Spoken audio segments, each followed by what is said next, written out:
Greetings to one and all on the World Anglo-Indian Day. The day is celebrated to recognize the contribution of Anglo-Indian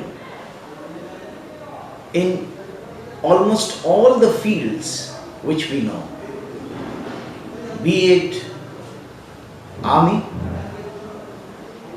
be it in serving the nation through railways, sports,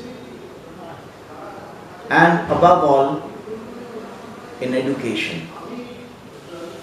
Anglo-Indian community stands for its dedicated service in whichever field they work for. They stand for honesty and integrity, and to acknowledge the immense contribution they have made in the growth of this country. This day is celebrated throughout the world to appreciate this very small community of minorities with a very large contribution. On this day, I extend my greetings to one and all, and also expect that this community will get all the support from the society, will get the recognition from the society, so that the good work which this community is doing will be carried on further. Happy Anglo-Indians Day to all.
Yes, they are.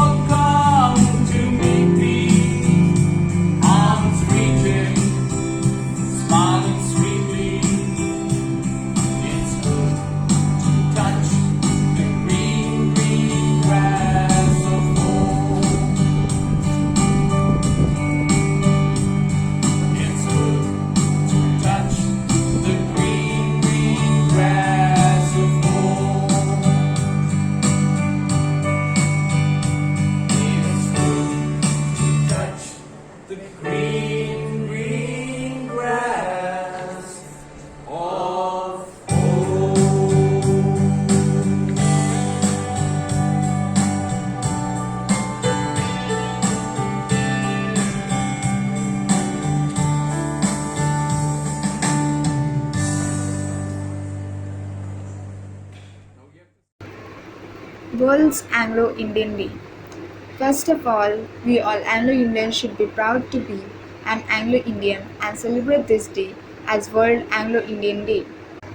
The All Indian Anglo-Indian Association was founded in 1926, which represents the interests of this ethnic group. It holds that Anglo-Indians are unique in that they are Christians, they speak in English as their mother tongue, and have a historical link to both Europe and India. Anglo-Indians tend to identify themselves as people of India and not to any specific region or state. We all should know that during the period of British rule in India, children born to unions between British men and Indian women formed the basis of the Anglo-Indian community. Thank you.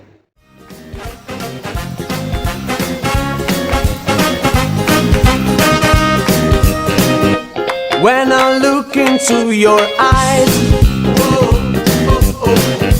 I see rainbows in the skies. Baby, when you're close to me, I know you are my Cherie. And we are gonna dance into the sea. All I want is you, you're my Cherie. Never seen a girl that's so jolly. All I want is you, you're my Cherie. And we are gonna dance into the sea. All I want is you, you're my Cherie. Never seen a girl that's so jolly. All I want is you, you're my Cherie.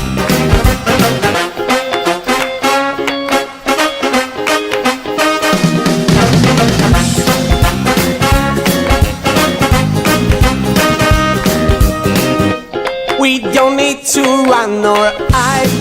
Whoa. Happy World Anglo-Indian Day. There is no power for change greater than a community discovering what it cares about. 2nd August is celebrated as World Anglo-Indian Day. The All Indian Anglo-Indian Association, founded in 1926, has been represented the interest to the ethnic group. It holds that Anglo-Indians are unique in that they are Christians, speak English as their mother tongue, and have a historical link to both Europe and India. Anglo-Indians have been actively involved in army and military services. This community has been involved in social services as well. The Anglo-Indians have contributed to sports and games for the country. We are a unique community who have the record of heading successful educational institutions also. Thank you.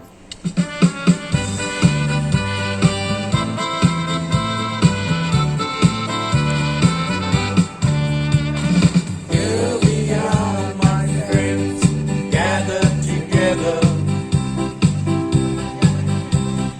One big family, forever and ever. Living in this big wide world, we're still too idle.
love and come together. So we will always be Anglos forever.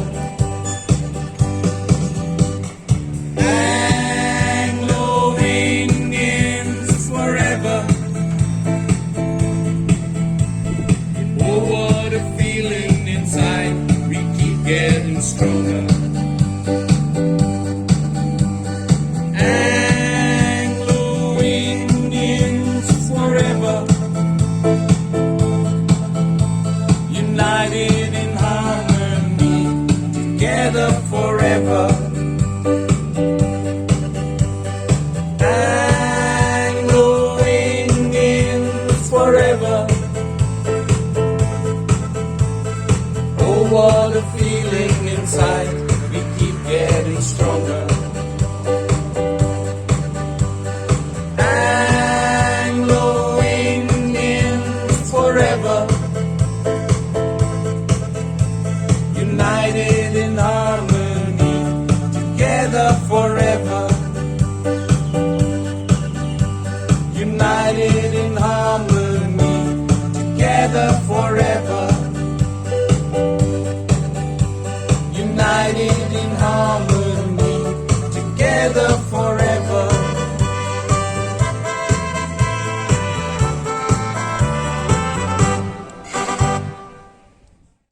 Greetings to all. World Anglo-Indian Day is celebrated on 2nd August every year. Anglo-Indians are famous for sports and games. Popular Anglo-Indians dish is kofta curry and yellow rice. Anglo-Indians are known to be good musicians also. Anglo-Indians are good leaders as well. I am a proud Anglo-Indian. Thank you. Good morning to one and all. A very happy World Anglo-Indian Day. First of all, I would like to thank our Managing Trustee, Mrs. S.E. Broughton, our Chairman, Mr. J.G. Broughton, our Director of Education and Development, Mr. D.A. Peters, our Principal, Mr. T. John, our Vice Principal, Mr. R. Foreign, our Teacher in Charge, Mr. R. Green, and our Junior Coordinator, Mr. G. D'Souza, for their constant support and guidance. Anglo-Indians are well known for sports, music, for the various food they cook, but they are also very famous for the way they speak. So today I decided to share some of the terms or phrases that mostly you will hear from an Anglo-Indian. The first one being the use of men. So Anglo-Indians have this habit of putting men after everything they say. So they will be like, oh, how are you doing, men? Or where are you going, men? Or if they're annoyed with something, or then something is not gone their way, so they'll be like, oof, men. The second one being thank you. They have a very distinct way of saying thank you. So my mom asks me for a glass of water, I get her a glass of water, and then she'll be like, ta. Ta means thank you. Someone very annoyed with someone and very agitated or something, and they'll be like, I'm going to go and give them the works. It's another phrase used when I'm going to go and give them the works. The word remember is rarely pronounced as the word remember. So it will be like, remember that day what we did, remember this day what we did. So it's mainly pronounced as member and not remember. Abli. Abli rained very hard yesterday. So Abli is the short form used for I believe, because of the way and they speak and the speed at which they speak it. So they use Abli. This phrase is very common for me especially. So it'll be like, you think you played marbles with me? So this means like you're not giving respect to your elders. So you're having a conversation with maybe your uncle or or someone who is elder to you and you cross the line and they'll be like, oh, you think you played marbles with me? The word dal doesn't exist in an Anglo-Indian's dialect. You ask an Anglo-Indian what you had for lunch, they'll be like, I had dal rice and chicken curry. It won't be dal rice and chicken curry, it will be dal rice and chicken curry. When it comes to Hindi, it's really funny, but I hope I can put across a few for you. So, you know, when they go to the market, when you find Anglo-Indians going to the market to buy some vegetables and the vegetable man is trying to sell a particular vegetable which he or she doesn't want, and they'll go like, nahi man, humko nahi mangta. Or if the cook has arrived late for work, and they'll be like, tum kya karta man, itna late aata? Then the word nichu. The word nichu is used for the word niche. They'll tell, table ka nichu mein dekho. So these are the few words I remember. I'm sure there are many more words and phrases that I used. I hope you liked it. I hope you had a good laugh. And once again, a very happy World Anglo-Indian Day. I hope all of you enjoy your yellow rice and vodka curry. Thank you. Stay safe. God bless. The Anglo-Indians and Their Speech, a socio-linguistic essay by John Spencer. The one distinct group of Indian citizens whose native tongue is English are those now termed Anglo-Indians, formerly often referred to as Eurasians. The Anglo-Indian community, although clearly diverse in origins, has for the past century or so had a separate statutory and social identity. Its members also have a characteristic way of pronouncing English, such that it has been possible in India to talk of an Anglo-Indian or earlier Eurasian accent. No serious historical or sociological studies of the community seem to have been made, although a small number of works written by Anglo-Indians before independence and mainly polemical or apologetical in character provide a certain amount of information. As far as I can discover, no descriptive studies have ever been undertaken of this particular accent of English, to which derogatory reference was so often made by the British in India. This article represents an attempt to piece together whatever information is at present available about the community and its past, and to provide thereby some historical and sociological background, however fragmentary, to a brief descriptive account of Anglo-Indian pronunciation. The community stems in part from unions between British men and Indian women. As early as the 1678, the Court of Directors of the East Indian Company is found advising the President of Madras that the marriage of our soldiers to the native women of Fort St. George is a matter of such consequence to posterity, and we shall be content to encourage it with some expense. One of their few chronicles, Frederick Dover, himself an Anglo-Indian, suggests that their origins date from the Portuguese occupation in the early 16th century, but more especially from intermarriage between Britishers and native women of the indigenous descendants of India.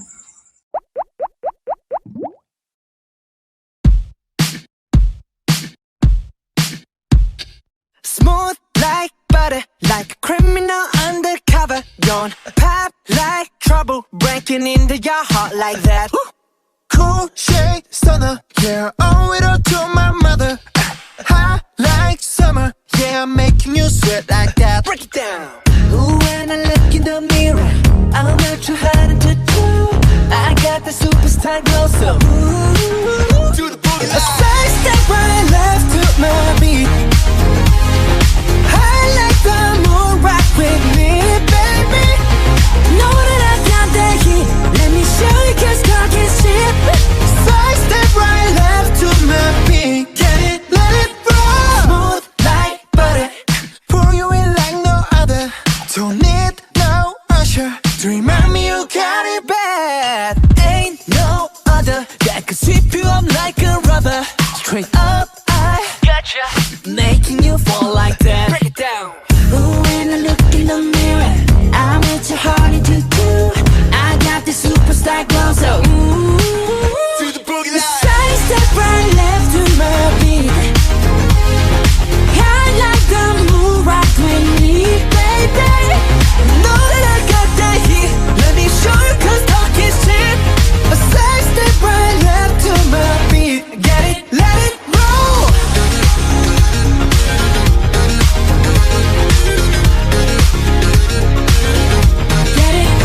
streets, I'm the nice guy.